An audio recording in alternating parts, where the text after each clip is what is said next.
Louis Daniel Armstrong was born August 4th, 1901, and died July 6th, 1971. He was nicknamed Satchmo, Satch, and Pops. He was an American trumpeter, composer, vocalist, and actor who was among the most influential figures in jazz. His career spanned 5 decades, from the 1920s to the 1960s, and different eras in the history of jazz. Armstrong was born in New Orleans to Mary Albert and William Armstrong. Mary was from Booty, Louisiana, and gave birth at home when she was about 16. William Armstrong abandoned the family shortly after. About 2 years later, he had a daughter, Beatrice, Mama Lucy Armstrong, who was raised by Albert. Louis Armstrong was raised by his grandmother until the age of 5, when he was returned to his mother. He spent his youth in poverty in a rough neighborhood known as the Battlefield. At 6, he attended the Fisk School of 4 Boys, a school that accepted black children in the racially segregated system of New Orleans. He did odd jobs for the Karnofskys, a family of Lithuanian Jews. While selling coal in Storyville, he heard of spasm bands, groups that played music out of household objects. He heard the early sounds of jazz from bands that played in brothels and dance halls such as Pete's Lala's, where King Oliver performed. The Karnofskys took him in and treated him like family. Knowing he lived without a father, they fed and nurtured him. When Armstrong was 11, he dropped out of school. Armstrong joined a quartet of boys who sang in the streets for money. He also got into trouble. Cornetist Bud Johnson said he taught the 11-year-old to play by ear at Dago Tonki's Honky Tonk. Armstrong played in brass bands and riverboats in New Orleans, first on an excursion boat in September 1918. Marable was proud of his musical knowledge, and he insisted that Armstrong and other musicians in his band learn sight reading. Armstrong described his time with Marable as going to university, since it gave him a wider experience working with written arrangements. Armstrong's musicianship began to mature and expand. At 20, he could read music. He became one of the first jazz musicians to be featured on extended trumpet solos, injecting his own personality and style, and he started singing in his performances. In 1925, Armstrong returned to Chicago. He formed Louis Armstrong and his Hot Five and recorded the hits Potato Head Blues and Muggles. The word Muggles was a slang term for marijuana, something he used a lot. Armstrong returned to New York in 1929, where he played in the pit orchestra for the musical Hot Chocolate, an all-black revue written by Andy Razaf and pianist Fats Waller. He also made a cameo appearance as a vocalist, regularly stealing the show with his rendition of Ain't Misbehavin'. His version of the song became his biggest-selling record to date. By the 1950s, Armstrong was a widely beloved American icon and cultural ambassador who commanded an international fan base.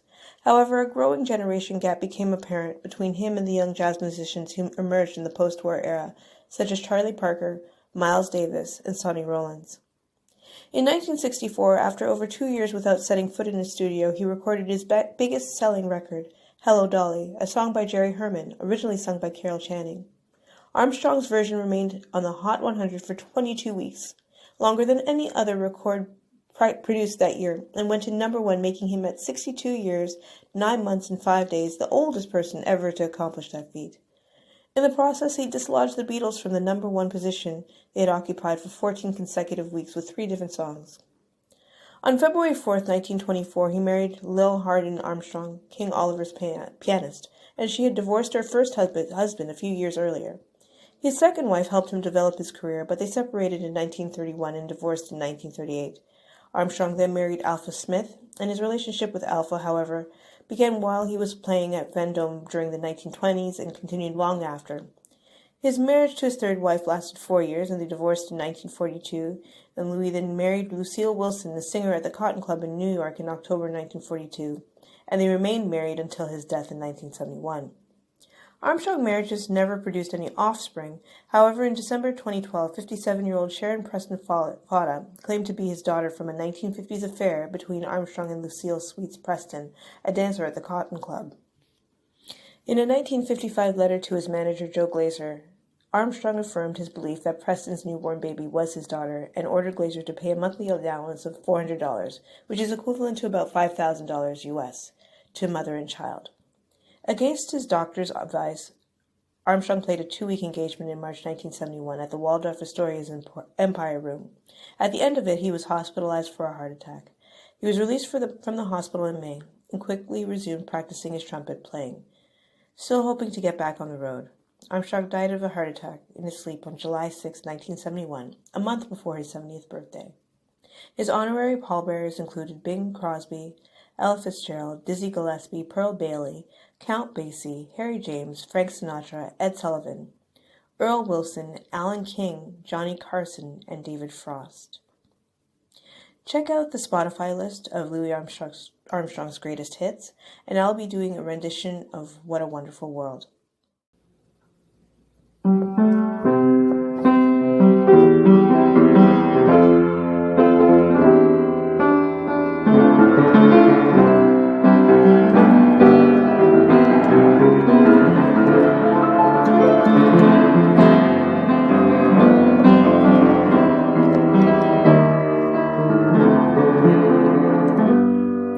I see trees so green, red roses too.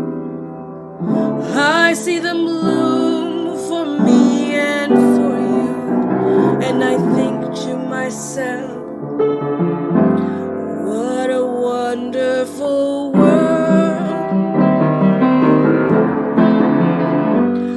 I see skies so blue, clouds so white, a bright blessed day, the dark sacred night, and I think to myself, what a wonderful world. The colors of the rainbow, so pretty in the sky, are also on the faces of people going by. I see friends taking hands, singing, how do you do? They're really saying, I love you. I hear babies cry, I watch them grow. They'll learn much more than I'll ever know. And I think to myself, what a wonderful world.